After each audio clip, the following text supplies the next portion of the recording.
A woman who lost her husband in the March 15 mosque attacks says she doesn't know how she'll cope if her family has to return to Pakistan. Amna Ali's husband, Saeed Jahanadad Ali, was gunned down in the Al Noor Mosque.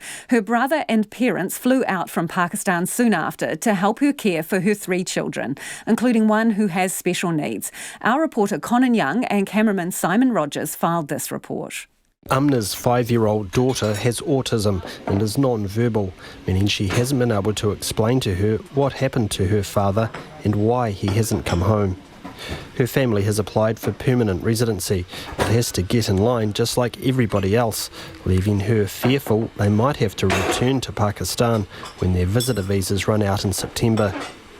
Amna says she was promised by Jacinda Ardern soon after the shootings at a face-to-face meeting that she would be supported, and she now wants to hold the Prime Minister to her promise. They said that we look you and we can give your parents and brother permanent residency. Did you feel relieved when you heard those words from the Prime Minister that they would step up, that they would allow family to stay? Yeah. Yes. But nothing happened. Now it's 3 months and no one is answering us and no one is replying back from the immigration. No reply. We are just waiting and waiting. The death of a parent is hard for any child to comprehend. While Amna has done her best to explain things to her 2 youngest children, aged 8 months and 2.5, it's much harder with her eldest daughter. Every day at 5 o'clock, she waits at the door like she always has, expecting her father to walk through the door.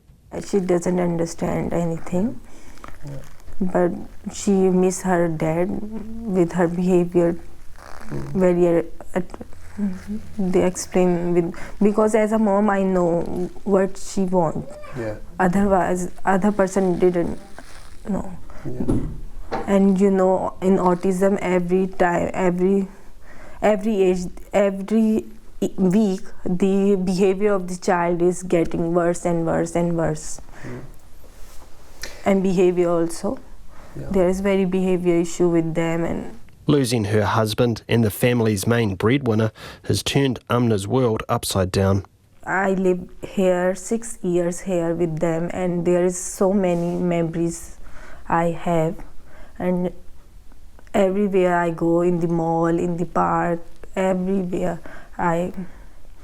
because it's 6 years is very long time to live somebody. Yeah. And all the 3 kids are grown here and everything. So every step I have a memory. Like many women made widows by the shootings, Amna has had to take on the things her husband used to take care of. I didn't know anything about it because I am a very simple housewife. I'm not everything. My husband do everything. The electricity bill, as us know that what energy is, electricity is on my house. I didn't know. While the ACC payments she's receiving for her husband's lost income are helping to pay the mortgage for now, she worries about what the future may hold, especially for her eldest daughter, who will need her mother's help for the rest of her life. Her parents and brother have helped her to carry on without her husband, assisting with the care of her children and providing emotional support. She says if their permanent residency applications are declined and they are forced to return to Pakistan, it will mean the end of her life in New Zealand as well. How can I live here with 3 kids? Can you imagine?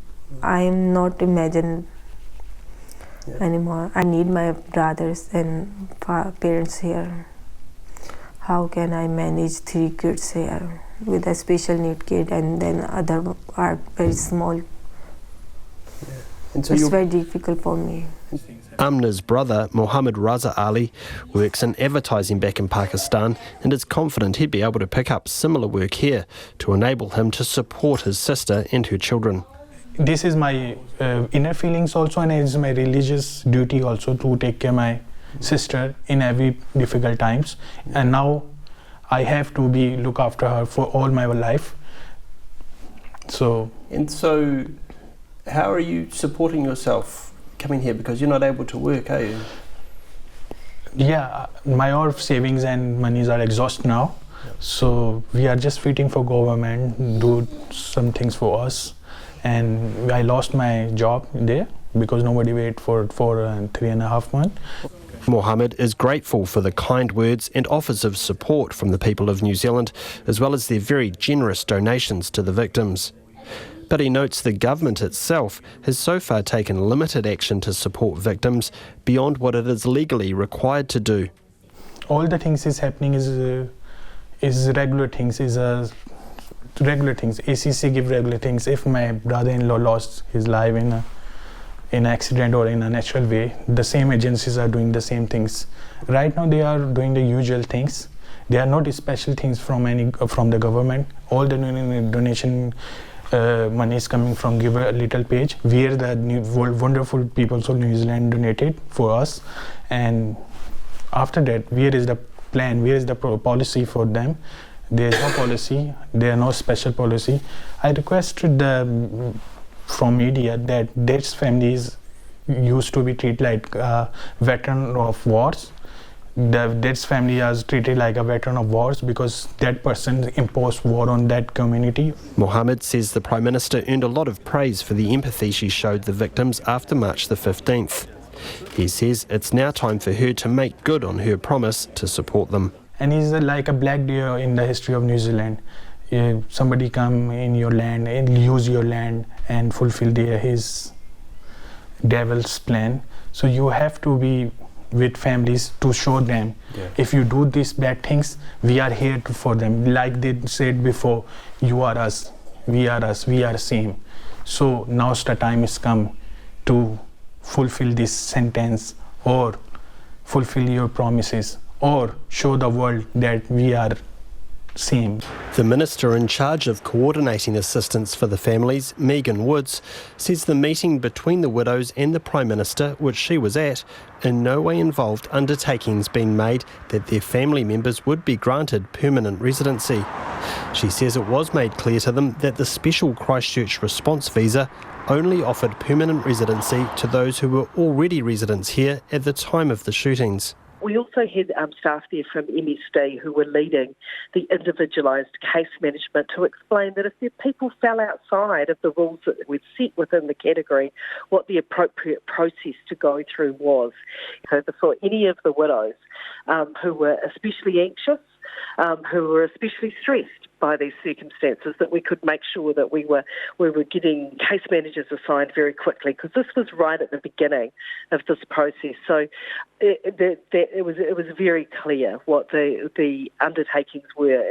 Ms Woods says it's not true to say the government has adopted a business-as-usual approach, because the families have all been offered free immigration advice and given case managers to help them get ahead of the queue in having their applications considered in a timely fashion.